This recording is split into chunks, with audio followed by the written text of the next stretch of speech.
Okay, today is March the 5th, 2023, and today we are here with Misty Vigil, who's running for place 2 for the Amarillo City Council. Misty, welcome. Hello, how are you? Good. Let's talk to the voters a little bit and tell them why you're running for place 2 City Council. So I've thought about this question a lot, and there's a lot of reasons why I wanted to run, but I felt like God wanted me to run. I feel like I can represent the people. So what are your main issues that you think the voters are concerned about? I think that they're concerned about a lot of issues. And I think that I feel like they want someone that they can trust. And I'm an honest person, and I want to do what's right for Amarillo. So give me an example of one of those issues. So I'd like to change some things as far as creating revenue and to create money for Amarillo so that I'm so sorry. I want to create money for Amarillo so that it can so that it can take some of the burden off the taxpayer.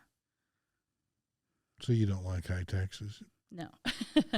You don't want to tax people more? No, I don't. Actually, I don't think that system works at all. I feel like it's a system where, we raise people's pay and then we raise taxes, and it's just ongoing. And it's something that we keep doing, but it's not actually correcting the issues. Well, it's a debt-based system, right? Correct. Your money is not money. Correct. Your money is a debt instrument. Even your dollar bill is a debt. Right. It's a debt owed by the government back to you, which that's a whole different conversation. But unfortunately, that's a system that we have. So you'd be amenable to coming up with some ideas and maybe getting rid of property taxes? Not necessarily getting rid of them, but reducing them, maybe raising people's pay once the revenue starts coming in. And what I mean by that is, like, one of the examples that I had, which I had a bunch of notes. I'm so sorry. So one of the ideas I had was they were saying that the Civic Center hasn't been making money. I guess it's been losing money. I'm not for sure if that's accurate or not, but one of the ideas I had was I went to Full Sail University, and they teach like fine arts. It's like a fine arts college, and they teach like music production, movie production, like gaming, like they teach how to make games, like video games. And so I thought maybe we could utilize the Civic Center during the day as like a fine arts college to produce some revenue there to help pay for the Civic Center and maybe some other projects later. Because they also do like concerts and stuff. After they teach those students those things, they put on productions and music and all kinds of stuff to produce more revenue later. That was just one of the ideas that I had. Okay. So what do you think the voters think the biggest issue is out there with the city council? I think one of the really big issues is that they feel like they don't know where their money's going. So I was thinking maybe setting up a team, well, if I got in there, that would maybe help with that. So put out some kind of monthly revenue statement or whatever to kind of show them where their money's going. Not something complicated, but something that they can understand. Okay. Why don't you tell us a little bit, before we get too far into it, a little bit about your background and where you're from? I am actually from Amarillo. I've lived here my whole life. And I've done many different things. One of the main things that I do is rebuild businesses that are broken. So. And how do you do that? So I go in, and the first thing I do is I look at the money that they have. And if there's an issue with the system as far as, say, they're not handling the money correctly, I correct that first. And then I usually go in and get rid of the people that aren't performing correctly, or they're being rude to customers, or so on and so forth. And then I usually rebuild the team, and it works usually. So you act like a consultant, business consultant, or? I usually go in as the boss and kind of correct some issues and then change some things. And then once the revenue is where it's supposed to be, they usually move me somewhere else. So you work for a company that does this? No, it's just I've done that for several different companies. I'm just trying to get my mind around how this I would works. like to create a company that does that. I just haven't yet. So Yes. somebody that has a failing business calls up Misty Vigil and says, come straighten out my company. Usually they hire me as like a manager or GM or DM or something like that. I tell them, if you'll give me 6 months, I'll give you this kind of a change around. It's not usually something that is a permanent. It's more of a, I'm going to do this for you for 6 months. Well, that's interesting. So you're kind of a hatchet person. Sometimes. You're the mean when it comes in and solves the problems. Not necessarily, because I believe in a lot of teamwork and stuff, and they usually end up liking me a whole lot before I leave. The good people like you, right? Yes. The bad ones leave. Yeah, well, I try not to make anyone mad, but sometimes, I always try to work with people and, like, explain certain things and what I'd like to see or what I expect out of them. Or So one of your skills is working with others. Right, and to build consensus. Yes, sir. So my biggest thing with this is if I don't understand a certain aspect of whatever it is we're working with, I'm completely not against going and finding the professionals that do understand that and working as a team with them to correct those issues. And I think I would be really good at that.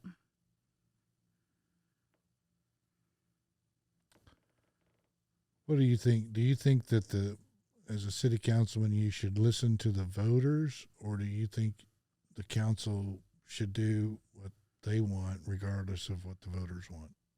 So what I think is that, as I stated earlier, that the professionals should get together and make a plan, and then we should present it to the people, and then the people can go ahead and vote on that. And then if they keep getting turned down for the same thing, maybe educate the people to show them, hey, this is going to benefit you in the long run. And then see if they're okay with it. If they're not, I mean, I understand, but that's how I think it should be presented.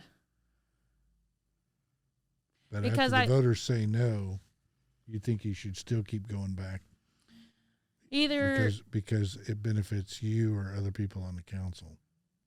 If it's something that benefits Amarillo as a whole, I think that maybe it can be revisited and redone and then presented again.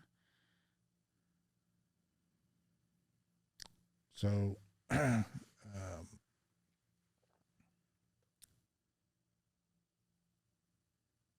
you said earlier you think you should reduce taxes, right? Or not have higher taxes. I think if you start to create revenue that the city can utilize, then it will either reduce or keep the taxes the same. Or you can go into the budget and see if there's some things that you can rearrange. But I feel like the city of Amarillo has done a good job. Of course, I haven't completely gone over the budget, but I don't feel like those people that have done it in the past necessarily are doing the wrong things. I think that the city of Amarillo just needs to try something different. Is it the city's responsibility to provide a convention center? I don't think that it is their responsibility, but I do think that it brings revenue in.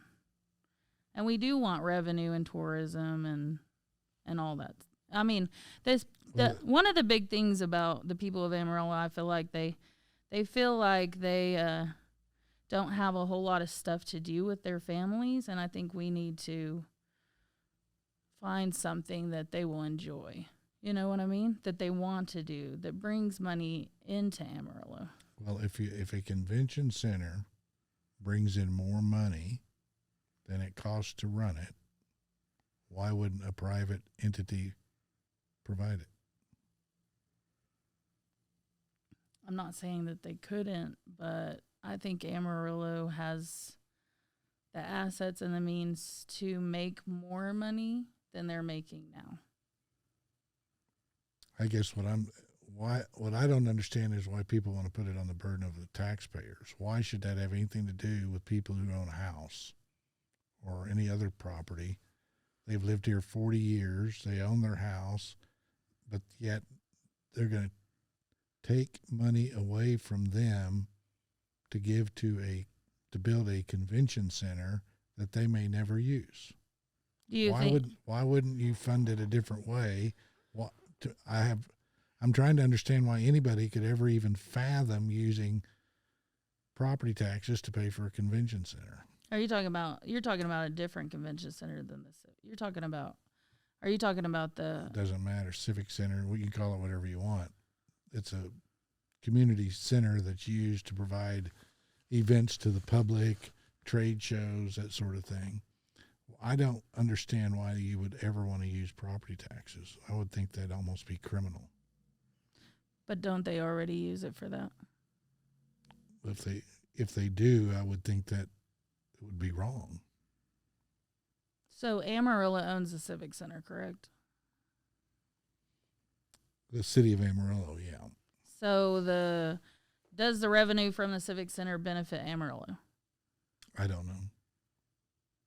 And see, you're telling me it doesn't bring in enough revenue. It costs more than it brings in.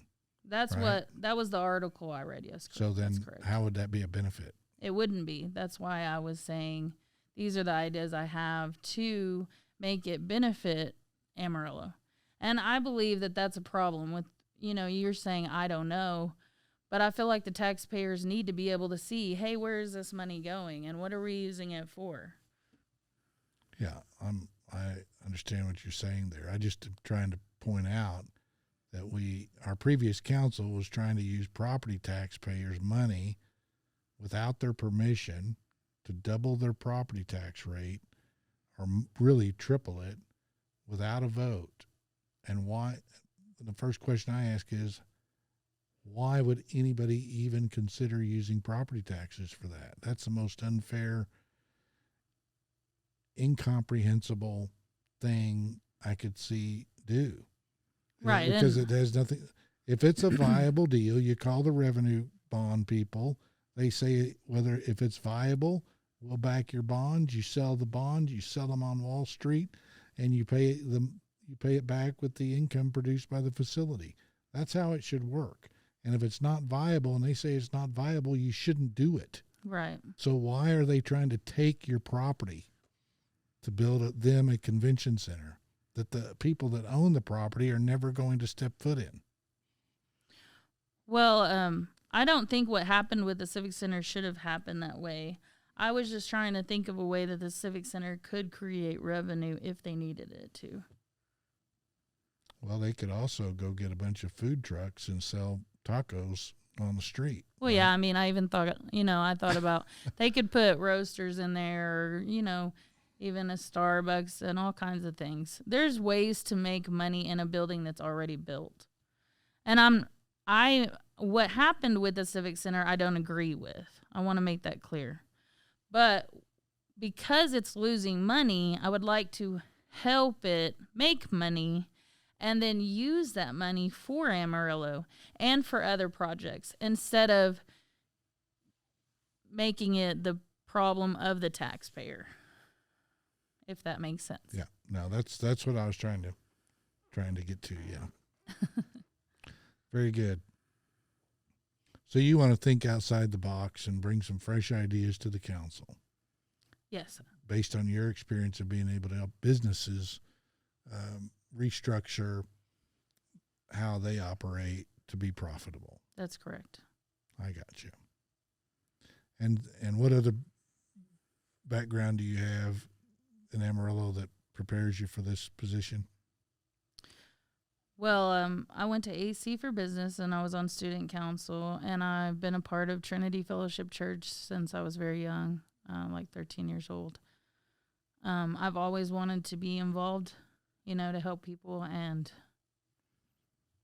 that, I went to Full Sail University too, which I got a music production from there. So that is all different than the stuff I've done in Amarillo, but I think I can put them together to make something work really well for us. So what would you say your top priority would be once you get elected? Well, I think the first priority would be the budget. And what I mean by that is I would like to go through it. If there's things I don't understand, I want to get with people to understand it, to make sure that that is the kind of stuff that we need. And if it's not the stuff that we need, maybe see if we can rearrange that so that we can use money somewhere else. Because I feel like there are a lot of underpaid city employees here that should be corrected. And what I mean by that is, take AISD, for example, which I am a substitute for AISD. The people that support AISD, like your kitchen helpers and your substitutes and your assistants and stuff like that, they make like poverty level pay. And what I mean by poverty level is they get paid $1,700 a month.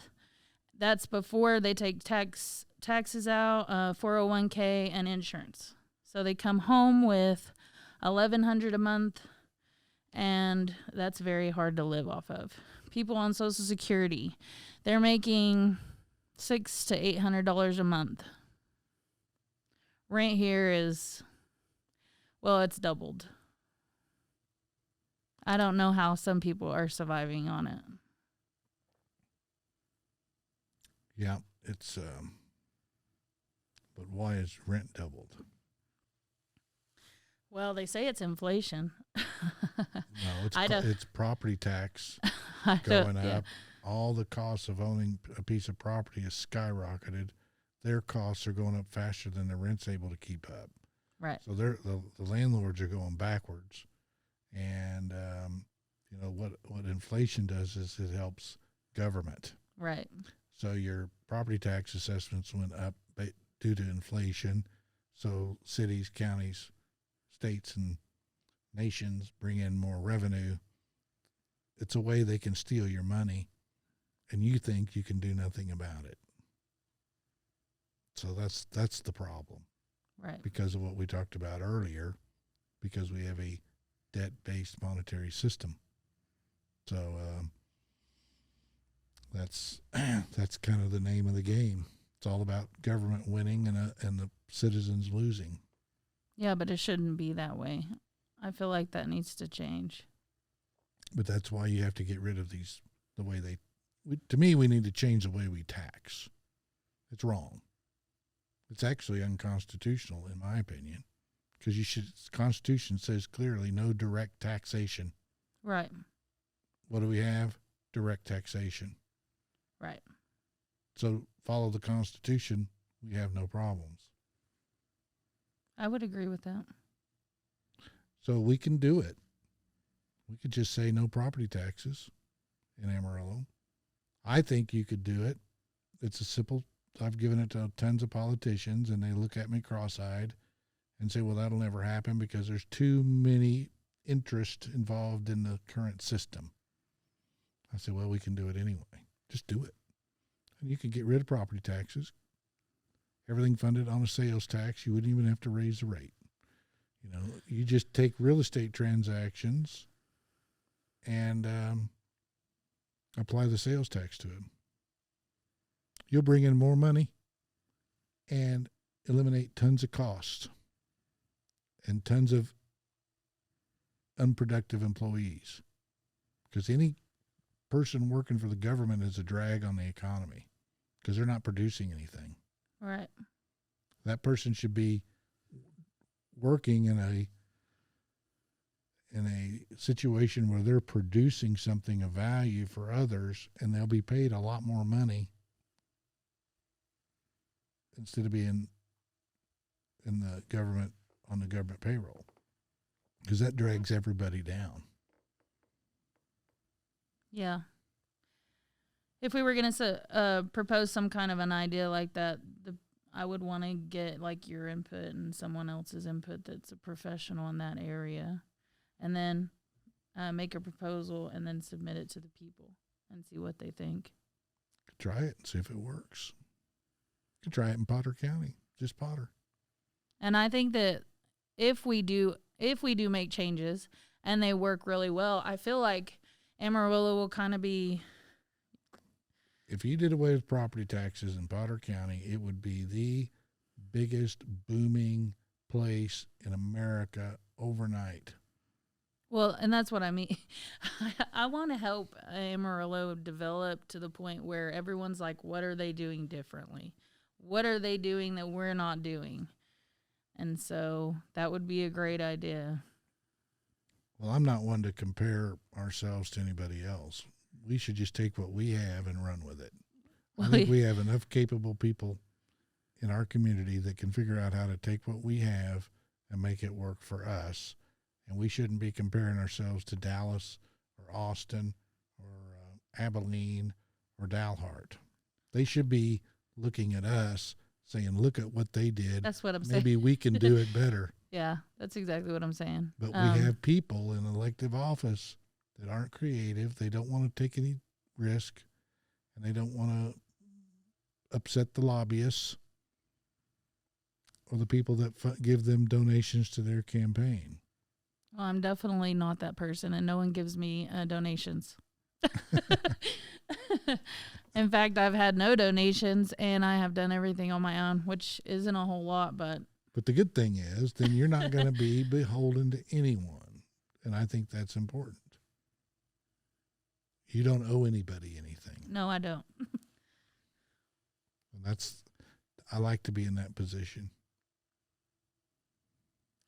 Even if I don't get city council, I would still like to make changes. So even if you don't make it, you still want to be involved. Correct. Well, there's a lot of city boards and stuff that I think you can get onto. If there's almost too many of them. Like, I didn't realize how many boards we have. Do you have any idea? A lot. How many? Yes, we have a lot. Some over the prison, which I've worked with the prison before. And then some with, the schools, which I have a big heart for the schools. And then there's several. And there's several churches that are involved in a lot of that too, which I didn't know that, but they are. So. Well, the city council is a very important position because you have influence over a lot of those boards and who gets on them and all that sort of stuff, I would think. Yeah, I took the initiative to search a lot of them and start reading about them and learning about them to see if they kind of fall in line with what I would like to do. So what's your pet issue with the schools? Oh, so much. So let me think. The main one I think is the way they train them.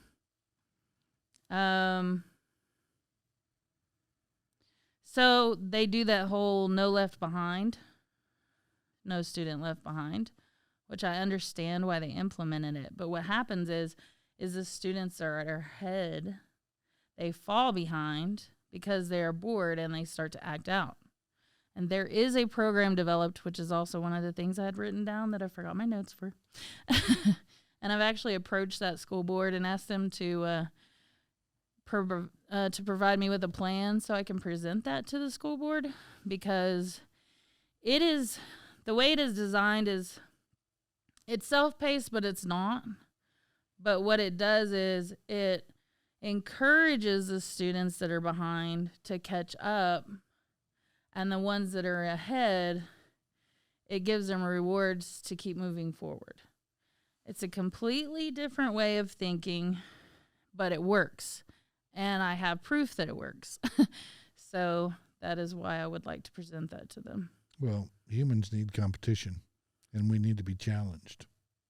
So, especially kids, you know. So if they're bright, you want to challenge them. I actually talk to some of the teachers whenever I go and substitute and see what their ideas of it are. And I'm even willing to go to all the schools and have them sign off on that kind of a thing because I really feel like it would benefit them. That's my main issue with the school. No, that sounds like a great effort. Do you have a website or anything? Just my Facebook. What's your Facebook? Misty Vigil. Misty Vigil. It is my name. Facebook. I can look up the link and copy it and send it to you later. Yeah, and then Paul can put it underneath the video, and people can find you. Thank you. And do you have anything else you want to tell the voters and why they should choose you in place 2 over all the other people running? The biggest thing I can say about that is I'm sure there's a lot of wonderful people, but I feel like I will do a really good job if they choose me. And I really appreciate you spending the time to talk to me today. I know it's the weekend. Well, to me, it's about informing the voters, and it's up to them to make the decision. And that's why I'm here. Yes, sir. Well, we appreciate you coming in, and good luck on the campaign trail. We'll probably see you at a few events and forums and different things. And good luck. Yeah, I'll have to go because I don't have any advertisement. All right. Well, thanks again for coming in. Nice to meet you. You have a good day. You too.